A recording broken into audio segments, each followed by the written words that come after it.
right, well, we're back in the same basement. But one thing I wanted to talk about. Okay, you've got your skein of yarn, you've got your hook, you're ready to rock and roll, and you've seen things like this where it just pulls out nicely. It's called a pull skein.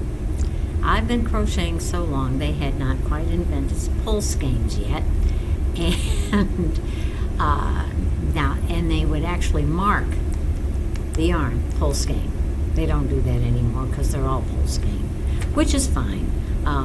This one's really nice because it says pull here.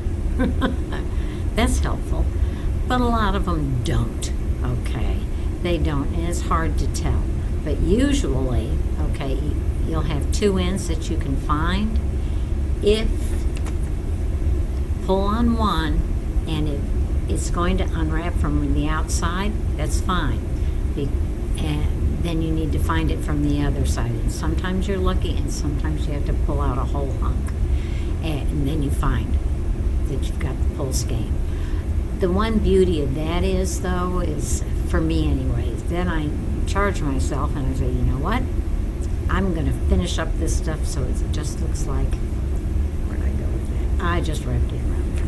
Anyway, and sometimes you get halfway through, 3/4 of the way through, you get close to the end. Sometimes it's in the first 20 minutes, and it's no longer a pull skein. First thing to look for, okay? Look for, oh, and I don't have one of those here.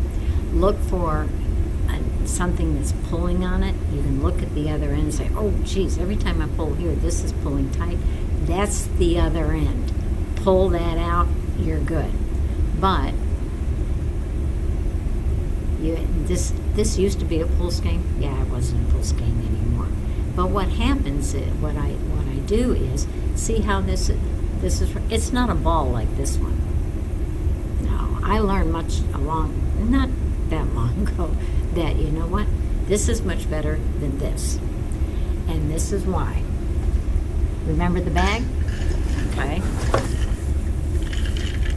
Put this in here. It stays in here.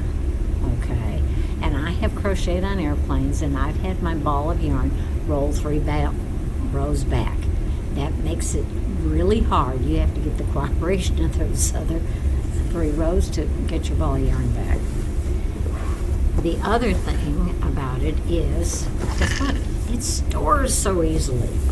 It's flat. Oh, you can't see that. Just a minute. See? You can stack them. So that's nice. Now, how do I do that? I know how to roll a ball, but I don't know how to do that. Well, here. I'll show you one here as soon as I can find an end. Because I know there's an end on here somewhere. And oh, and one of these days I will talk about offending loops. Rarely when you get a tangle of yarn do you find a knot. What you find is what I call offending loops. And offending loops are one loop's wrapped around another loop, and then you pull and then it's all tight. And there's an end. Okay. Oh, I thought there was an end. I lost it. See, that's the problem with this really fine yarn, is it's hard to find an end. There is an end here. Okay, you just go like this, and go like this, and go like this, and you will. Wonder if I can speed that up when I edit the video. Actually, I'm the most unprofessional YouTuber that there is. Just gotta be here somewhere. Well, I'm gonna start here. It's not really an end, but we'll go for it. Okay. Well, the first thing I do is I wrap it around my thumb. Okay. And then I just twirl it around and wrap it.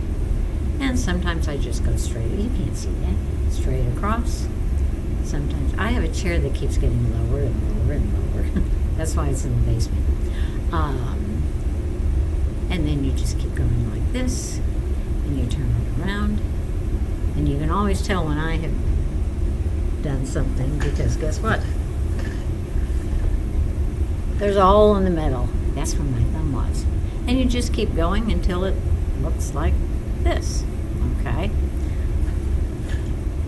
That's my bit skeins. Thank you.